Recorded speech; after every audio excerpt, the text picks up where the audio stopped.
Shalom, salam sejahtera untuk kita semua. Bersyukur hari ini kita kembali dapat menikmati berkat firman Tuhan melalui KPA Online. Mari terlebih dahulu kita berdoa. Bapa dalam surga, kami naikkan puji syukur atas kasih dan kemurahan-Mu yang selalu Engkau limpahkan dalam kehidupan kami. Sehingga saat ini kami dalam keadaan yang baik. Saat ini kami akan menikmati berkat firman-Mu. Mari Tuhan pimpin dan urapi kami, agar dapat menerima berkat firman-Mu dengan segenap hati kami. Dan firman-Mu menjadi pedoman dan kekuatan dalam hidup kami. Dan agar kami dapat hidup sesuai dengan kehendak-Mu Tuhan. Terima kasih Tuhan, kami akan sambut berkat firman-Mu dengan penuh ucapan syukur.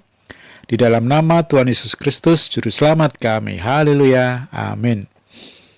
Tema hari ini tentang siapakah yang terbesar. Kita baca dalam Matius 18 ayat 1 sampai dengan 5. Matius 18 ayat 1 sampai dengan 5, demikian firman Tuhan.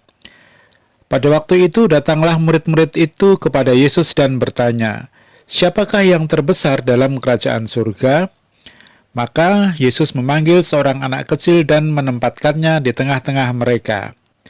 Lalu berkata, "Aku berkata kepadamu, sesungguhnya jika kamu tidak bertobat dan menjadi seperti anak kecil ini, kamu tidak akan masuk ke dalam kerajaan surga. Sedangkan barang siapa merendahkan diri dan menjadi seperti anak kecil ini, dialah yang terbesar dalam kerajaan surga.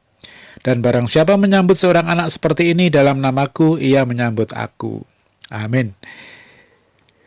Dalam perikop ini, murid-murid bertanya kepada Yesus, siapakah yang terbesar dalam kerajaan surga? Dan Yesus menjawab, "Aku berkata kepadamu, sesungguhnya jika kamu tidak bertobat dan menjadi seperti anak kecil ini, kamu tidak akan masuk ke dalam kerajaan surga. Sedangkan barang siapa merendahkan diri dan menjadi seperti anak kecil ini, dialah yang terbesar dalam kerajaan surga." Saudaraku yang terkasih, jawaban Yesus bukan hanya sekedar memberi jawaban, tapi juga menegur mereka. Mereka berpikir untuk sebuah status yang terbesar. Siapakah yang terbesar dan bagaimana menjadi yang terbesar? Itulah gambaran yang sering ada dalam pikiran dan yang diinginkan banyak manusia. Ingin menjadi yang terbaik, menjadi yang terbesar, memiliki wewenang, memiliki kuasa, memiliki pengaruh, dan lain sebagainya. Karena dengan memiliki semua itu, maka ia akan dihormati, dihargai, dan bahkan mendapatkan pujian dari orang lain. Dan jika sudah demikian, maka yang terjadi adalah orang itu akan menjadi sombong, arogan, merasa paling benar, tidak pernah merasa bersalah. Salah itu milik orang lain, dan tidak mau introspeksi. Maka Tuhan menjawab, yang pertama adalah bertobat. Bertobat menurut Kamus Bahasa Indonesia itu adalah sadar dan menyesal akan dosa atau perbuatan salah atau perbuatan jahat dan berniat akan memperbaiki tingkah laku dan perbuatannya. Bertobat berarti dengan sadar dan menyesali segala perbuatannya yang jahat dan merubah cara hidupnya dari yang tidak benar menjadi benar, dari yang jahat menjadi tidak jahat. Dan di dalam Tuhan, bertobat juga berarti menyerahkan segenap kehidupannya kepada Tuhan, bersandar dan berharap hanya kepada Tuhan, dan bersedia dituntun oleh Tuhan. Mungkin kita masih memiliki atau melakukan hal-hal yang buruk, hal yang tidak berkenan kepada Tuhan. Ya, mari kalau kita memang sudah bertobat, tinggalkan semua itu. Mohon bimbingan dari Tuhan, agar Tuhan selalu menyertai dan menuntun langkah kita. Dan dengan bertobat, maka kita akan mendapatkan bagian dalam kerajaan surga. Kemudian jawaban yang kedua adalah menjadi seperti anak kecil.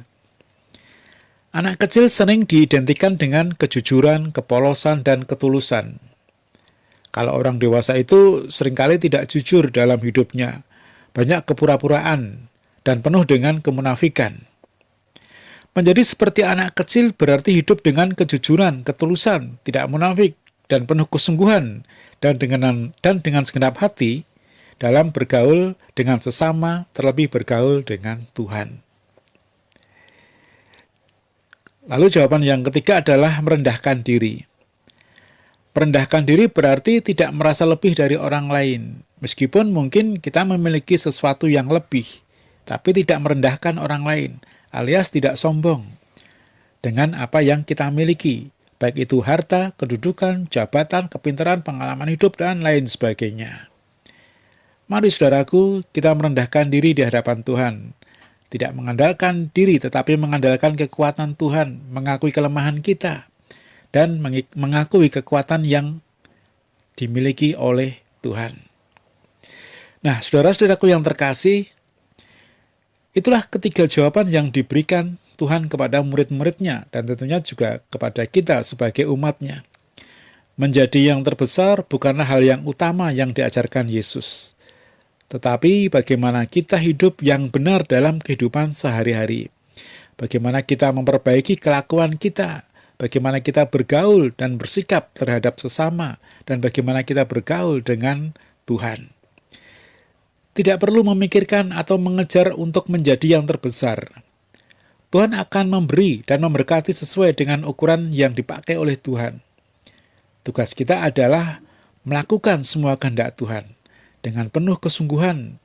Dan jika Tuhan sudah memberi, maka itu pasti yang terbaik untuk kita. Dan biarlah Tuhan yang selalu menjadi kepercayaan kita, menjadi tempat bersandar dan berharap. Dan percaya Tuhan pasti akan memberikan yang terbaik dalam kehidupan kita. Tidak perlu kita mengukur itu besar atau kecil. Tidak perlu kita mengukur apakah diri kita ini orang besar atau orang kecil. Tidak perlu kita memburu menjadi yang terbesar. Karena Tuhan sudah tahu apa yang seharusnya Dia lakukan untuk kehidupan kita. Mari kita bertobat. Mari kita menjadi seperti anak kecil. Mari kita merendahkan diri. Baik di hadapan manusia maupun juga di hadapan Tuhan. Dengan demikian kita sudah melakukan apa yang Tuhan kehendaki dalam kehidupan kita. Haleluya. Amin. Nah, ini saudaraku, firman Tuhan yang singkat ini biarlah mengingatkan kepada kita semua agar hidup kita selalu seturut dengan firman Tuhan. Mari kita akhiri dengan berdoa. Mari kita berdoa. Terima kasih Tuhan, kami bersyukur atas firman-Mu hari ini. Biarlah mengingatkan dan menguatkan iman kami dalam kami mengiring Engkau. Terima kasih Tuhan, kami percaya Tuhan akan memberikan porsi yang tepat, yang sesuai dengan kebutuhan kehidupan kami Tuhan. Kami berdoa untuk Ibu Gembala kami beserta keluarga besarnya, serta untuk seluruh jemaat-Mu di Pelita Kasih dimanapun mereka berada. Tuhan jagai dan lindungi, berkati mereka semua dengan kekuatan dan kesehatan. Berkati usaha dan pekerjaan mereka, berkati studi anak-anak mereka, cukupkan semua keperluan dan kebutuhan mereka. Terima kasih Tuhan. Jika ada umat-Mu yang sedang berbeban berat, mari Tuhan tolong campur tangan. Yang kesusahan tolong hiburkan, yang kekurangan Tuhan cukupkan, yang lemah tolong kuatkan mereka. Dan yang sedang dalam keadaan sakit, kami berseru Tuhan tolong sembuhkan mereka, angkat segala sakit mereka. Tuhan memberi kesembuhan dan memulihkan kesehatannya. Terima kasih Tuhan atas kasih-Mu dan yang tak berkesudahan dalam kehidupan kami semua. Kami bersyukur atas hari ini, atas firman-Mu juga. Dan kami akhiri KPA hari ini dengan penuh ucapan syukur di dalam nama Tuhan Yesus Kristus, Juru Selamat kami. Haleluya. Amin. Tuhan Yesus memberkati kita semua.